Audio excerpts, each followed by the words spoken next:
प्रधान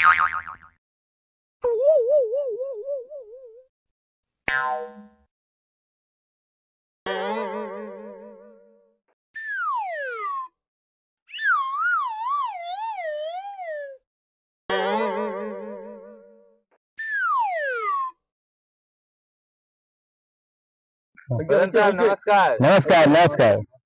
प्रधान साहब हम तो गरीब आदमी है, तो हमारे पाका बाड़ीটা অর্ধেকটা হয়েছে, এখন তো হয়নি, ওটার জন্য পয়সা একটু ব্যবস্থা করে দিন। ठीक है हम करवा देंगे तुम लोगों का।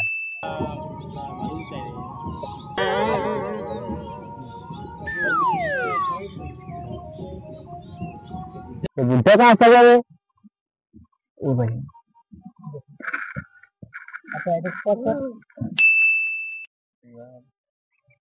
तुम लोग भाई लोग क्या चाहिए तुम लोगों को? अच्छा बोलो ना भाई। বল না, বলছি না, বল যে আমাদের রাস্তাঘাটের কাজটা অর্ধেকটা হয়ে কম রয়ে গেছে, বাকিটা কমপ্লিট করে দেওয়ার জন্য একটু ব্যবস্থা করে দিন। বল। बोलो भाई तुम लोग बोलो क्या चाहिए भाई। बांग्ला खाओ की खाओ? বাংলায় তো জয় বাংলা চলছে এখন। তাই নাকি? হ্যাঁ, এই রাস্তা গ্রামের কি অবস্থা? রাস্তাঘাট বলতে তোমার বাড়ির পাশে যে রাস্তাটা হওয়ার কথা ছিল অর্ধেকটা হয়ে রয়ে গেছে। হ্যাঁ ভাই। ঘরটা তো ঘরকে তো বৃষ্টি হলে আজকাল মানুষ চলছে না। ঘরটা দিয়ে করিডোরি দাও আর রাস্তাঘাটটা দিকে দেখিয়ে দাও, আর কি কই বাবা, তো আমাদের গরিব মানুষ থাকতে হবে, খাইতে হবে, জানো তো।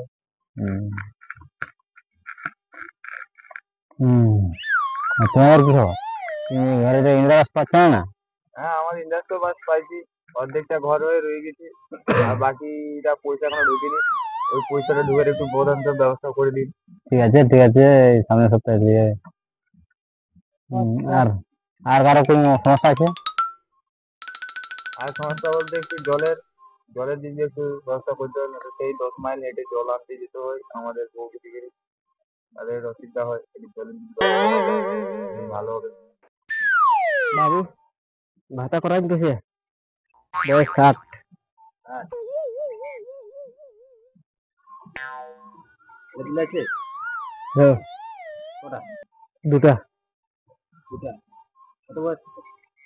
একটা 20 একটা 12।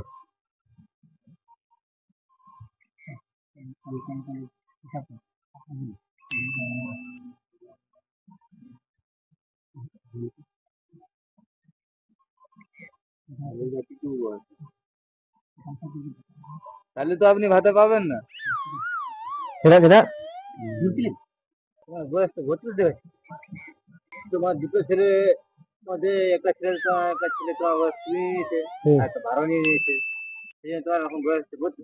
দেখো এই কথা প্রধান সাহেব ঠিক কথাই বলেছে। হ্যাঁ তাহলে তো আমি তো সরে গেছে সার্টিফিকেট